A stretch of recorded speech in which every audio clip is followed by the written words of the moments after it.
Je m'appelle Sarah. J'ai un mari et un enfant d'1 an. Je me suis mariée avec Thomas peu de temps après avoir découvert que j'étais enceinte. C'était essentiellement un mariage shotgun. Avant le mariage, je travaillais dans une entreprise de confection de vêtements. Depuis mon enfance, je suis intéressée par la mode et j'ai aimé choisir des tenues, donc c'était un rêve devenu réalité pour moi. Thomas travaillait dans une entreprise d'événements dans le même bâtiment que le mien. Nous nous sommes rencontrés occasionnellement dans l'ascenseur jusqu'à ce qu'un jour, Thomas demande « Tu veux dîner ensemble quelque temps ?» Thomas était grand, bien habillé et plutôt séduisant, donc j'étais ravie quand j'ai dit oui. Après quelques rendez-vous, nous avons commencé à sortir ensemble. Thomas travaillant souvent le week-end et les jours fériés, il était difficile de passer du temps libre ensemble, mais chaque moment passé ensemble était excitant. Thomas s'habillait toujours de manière stylée, et son sens de la mode correspondait parfaitement au mien. En y repensant, je, qui n'avais pas beaucoup d'expérience en matière de rencontres, étais follement amoureuse de Thomas. Avoir sa présence à mes côtés me suffisait. Donc, quand j'ai découvert que j'étais enceinte, j'étais ravie. Et je pensais qu'il n'y avait rien de plus heureux que cela lorsque Thomas m'a demandé en mariage. Mais en y repensant, ce n'était pas le début de notre conte de fées, c'était le début de moments difficiles. Après le mariage, nous avons emménagé dans un condo. Bien qu'il ne soit pas haut de gamme, c'était un 3 pièces, modernisé et j'adorais absolument cela. La vie dans notre nouvelle maison était joyeuse, et Thomas semblait toujours apprécier les repas que je préparais. Alors que Thomas était toujours submergé par le travail et qu'il n'était pas souvent à la maison les jours de congé, il était gentil lorsqu'il était autour et s'occupait souvent de moi, me faisant me sentir choyée. Au moment où le printemps a roulé, j'ai donné naissance en toute sécurité à un petit garçon. Thomas semblait particulièrement heureux que ce soit un garçon et prenait des photos de lui quotidiennement, les montrant. Espérant qu'il grandisse avec un cœur gentil, nous l'avons nommé Anthony. Cependant, lors de son examen de 3 mois, nous avons découvert qu'il avait une condition cardiaque. Même si j'avais organisé un horaire de travail flexible après la naissance d'Anthony, ces hospitalisations fréquentes ont rendu difficile pour moi de continuer à travailler. Donc, il y a quelques mois, j'ai officiellement démissionné et suis devenue une ménagère à temps plein, soutenant mon mari et mon enfant. Cependant, récemment, j'ai remarqué un changement dans le comportement de Thomas. Il avait l'habitude d'être assez impliqué dans les tâches ménagères et l'éducation des enfants, mais depuis que je ne travaille plus, il a cessé de m'aider du tout. Même si je suis une mère au foyer, Anthony ne peut toujours pas marcher à 1 an, et avec ses nombreux rendez-vous de physiothérapie à l'hôpital, je n'ai pas beaucoup de temps libre. Je sentais que Thomas passait moins de temps avec notre enfant. Mon anxiété a monté plus que jamais. Thomas, je comprends que tu sois fatigué du travail, mais j'ai besoin de ton soutien pendant ces moments difficiles. Tu es fatigué du travail, mais je souhaite que tu joues un peu plus avec Anthony. Jouer. Il ne peut même pas se tenir debout. Je t'ai dit que le développement d'Anthony pourrait être légèrement en retard. Tu t'occupais auparavant de choses comme changer les couches, tu te souviens? Cela me fait de la peine de regarder Anthony. Il n'y a personne dans ma famille qui ait jamais eu un cœur faible. Que veux-tu dire par là? Regarde, maintenant que tu es au foyer, tu devrais t'en occuper. Je suis submergée de travail en ce moment. Je vais réfléchir à des moyens de gagner de l'argent en m'occupant d'Anthony. Je ne remettrai pas le sujet du déménagement sur le tapis. J'ai commencé à fabriquer et à vendre des accessoires et des babioles faits main. Cela m'a toujours intéressée et j'ai toujours été assez habile, alors quand j'ai commencé à vendre en ligne, elles sont devenues très populaires et se sont vendues rapidement. Au début, c'était juste un peu d'argent de poche, mais progressivement, en gagnant des clients et en prenant des commandes, j'ai commencé à gagner autant qu'une personne à temps partiel. Thomas semblait penser que c'était juste une extension de mon passe-temps, mais travailler en m'occupant d'Anthony a été assez difficile. Malgré tout, j'ai pu économiser petit à petit, ce qui m'a donné un sentiment de stabilité et m'a donné confiance. Un jour, alors que les pommiers commençaient à fleurir, Anthony s'est mis à se comporter étrangement. Je pensais que c'était l'un de ses épisodes habituels, mais il ne se concentrait pas et ne répondait pas quand je lui parlais. J'ai paniqué et appelé une ambulance. Dans l'ambulance, en tenant la main d'Anthony, je lui ai dit « Ça va aller, Anthony. Nous serons bientôt à l'hôpital. Mais il a à peine réagi. Cependant, je crois avoir entendu un faible maman de sa part. Mais à son arrivée à l'hôpital, il a fait un arrêt cardiaque. Ils ont immédiatement commencé la RCP, mais cela n'a servi à rien. Mon petit Anthony est décédé. Il n'avait que 15 mois. Après la perte d'Anthony, je me suis sentie vide. Je ne me sentais pas comme faire quoi que ce soit et ne voulais pas rencontrer qui que ce soit. Je ne pouvais pas accepter le fait qu'Anthony soit parti. Bien que Thomas ait versé des larmes pour la mort d'Anthony, dans les quelques jours suivants, il vivait comme si rien ne s'était produit. Voyant ma grande douleur, il a dit, Anthony avait été malade depuis sa naissance. Peut-être que c'était son destin. Je le sais. Mais je ne peux toujours pas croire qu'il soit parti. Nous serons probablement bénis avec un enfant en bonne santé la prochaine fois. J'espère que ce sera un garçon à nouveau. Je l'ai regardé, choqué. Ces mots insensibles m'ont profondément blessé, comme si Anthony n'avait jamais existé pour lui. Thomas, j'aimerais que tu penses à Anthony en ce moment. Qu'est-ce qui se passe? Je suis fatiguée de ton attitude, je suis le seul à souffrir. Moi aussi, j'ai rêvé de jouer avec un fils en bonne santé. Ce n'était pas censé être comme ça. Que vas-tu dire? Pour être honnête, Anthony a été une charge. Il aurait peut-être été mieux ainsi plutôt que de durer pendant tant d'années. Je n'arrivais pas à croire mes oreilles. Est-ce qu'il est vraiment le genre de personne qui peut dire de telles choses cruelles si facilement? Bien sûr, il y avait beaucoup de défis avec Anthony, mais je suis reconnaissante qu'il soit venu au monde. J'espère juste que tu ne l'oublieras jamais, notre fils bien-aimé. Je lui ai honnêtement exprimé mes sentiments, mais j'ai douté que mes mots atteignent son cœur. Je vais dormir maintenant, parler plus va juste me fatiguer. Et avec cela, Thomas s'est rapidement retiré dans notre chambre à coucher. Après cela, je me suis souvent sentie abattue, incapable de garder mon moral. Je n'ai pas eu envie de reprendre la vente de mes créations artisanales, je ne gérais que le strict minimum des tâches ménagères. Voyant cela, Thomas est devenu encore plus irritable. Progressivement, il a commencé à rentrer tard à la maison, souvent à dîner dehors sans me prévenir. Je sentais que notre mariage se refroidissait lentement. Même si je savais que cela ne pouvait pas continuer, je ne pouvais pas me résoudre à entreprendre aucune action. Finalement, Thomas a commencé à dire qu'il était en déplacement d'affaires et à passer de plus en plus de nuits dehors. J'avais un mauvais pressentiment à ce sujet. Un jour, une femme nommée Jeanne a visité notre maison. Êtes-vous l'épouse de Thomas? Je travaille dans la même entreprise que Thomas.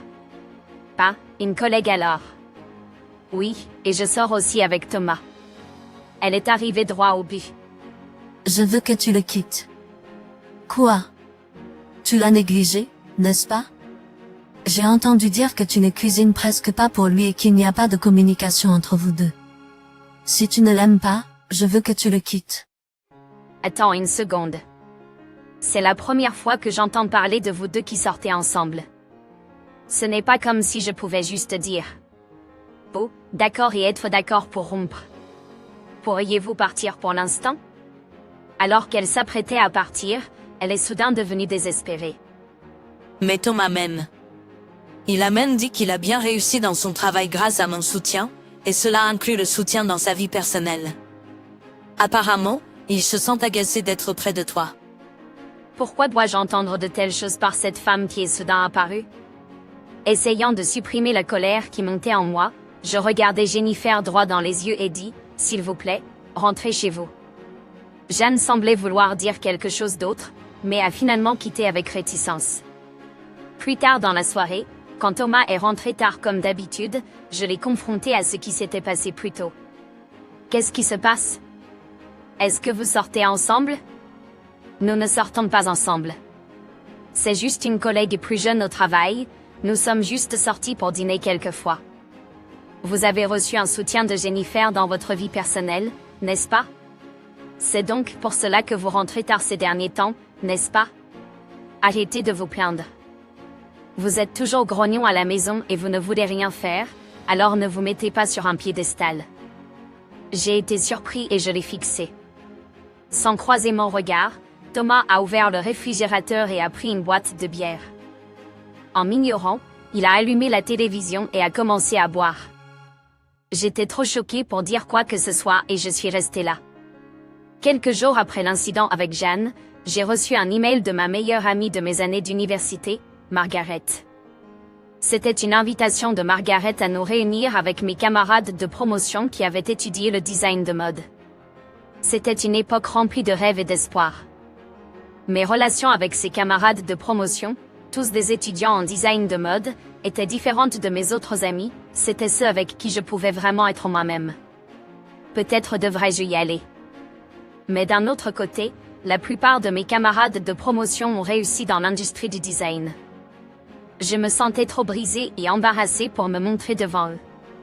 Pendant que je réfléchissais à tout cela, mon téléphone a sonné. C'était de Margaret, l'amie qui m'avait envoyé l'email. Sarah, ça fait longtemps. Tout va bien? Entendre ces paroles attentionnées de ma meilleure amie après tant de temps, je sentais qu'elle comprenait vraiment mon état actuel. Je ne suis pas sûre si je vais bien, ai-je dit, les larmes me montant aux yeux.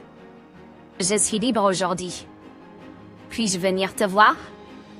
J'étais intensément heureuse, ressentant l'amour et la préoccupation de ma meilleure amie qui était prête à être à mes côtés immédiatement. Je veux te voir aussi. Au bout d'une heure, Margaret était à ma maison. Puis je lui ai parlé du décès de mon fils bien-aimé, Anthony.